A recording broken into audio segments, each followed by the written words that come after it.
ಅಲ್ಲದೆ ಈಗ ಸತ್ಯ ಹರಿಶ್ಚಂದ್ರ ಏನಾಯ್ತ್ರಿ? ಮತ್ತ ಅಂತಿಮವಾಗಿ ಏನಾಯ್ತು? ಅಂತಿಮವಾಗಿ ಜಯ ಇದ್ದೇ ಇರ್ತದೆ ಸತ್ಯಕ್ಕೆ. ಅಸತ್ಯಕ್ಕೆ, ಮೋಸಕ್ಕೆ, ಅಪ್ರಾಮಾಣಿಕೆಗೆ ಹತ್ರದಲ್ಲಿ ಅನುಕೂಲ ಇರಬಹುದು. ಲಾಂಗರ್ ರನ್ ಅಲ್ಲಿ ಅದಕ್ಕೆ ಆಯಸ್ಸಿರೋದಿಲ್ಲ, ಸತ್ಯಕ್ಕೆ ಆಯಸ್ಸಿರೋದು. ಪಕ್ಷದ ವಿರುದ್ಧವಾಗಿ ಮೊನ್ನೆ DK ಅವರು ಕೂಡ ಒಂದು ನಡೆ ಇತ್ತು ಸರ್. ಅವ್ರು ಏನ್ ಬೇಕಾದ್ರೂ ಹೇಳ್ಬೋದು ಅಂತ ಹೇಳಿದೀನಿ, ಅವ್ರು ಏನ್ ಬೇಕಾದ್ರೂ ನಡೀಬಹುದು ಅಂತ ಹೇಳಿದೀನಿ.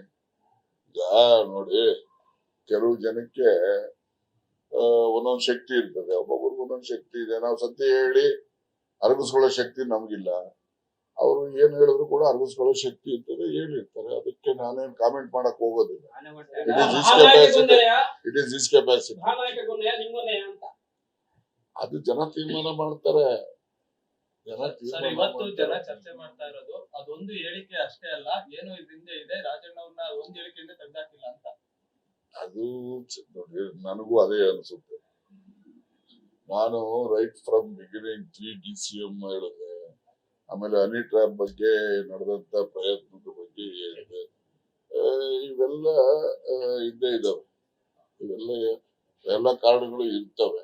ಅದರಿಂದ ಒಂದೇ ಕಾರಣದಿಂದ ಆಗಿದೆ ಅಂತಾನು ನಾನೇನು ಅನ್ಕೊಳ್ಳಲ್ಲ.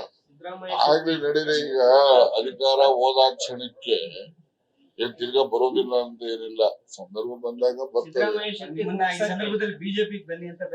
ನಾನು ಯಾವ ಪಾರ್ಟಿಗೂ ಹೋಗೋದಿಲ್ಲ.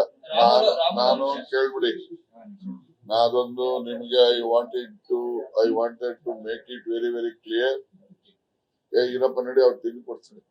I wanted to make it very very clear. I will not leave the Congress party. I will not join any other party.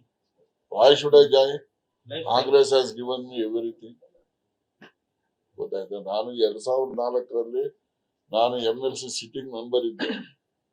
ನನಗೆ ನೀನ್ ನಿಲ್ಲೋದ್ ಬೇಡ ಅಂತ ಹೇಳಿ ನಾನೇ ನಿಲ್ತಾ ಇರ್ಲಿಲ್ಲ.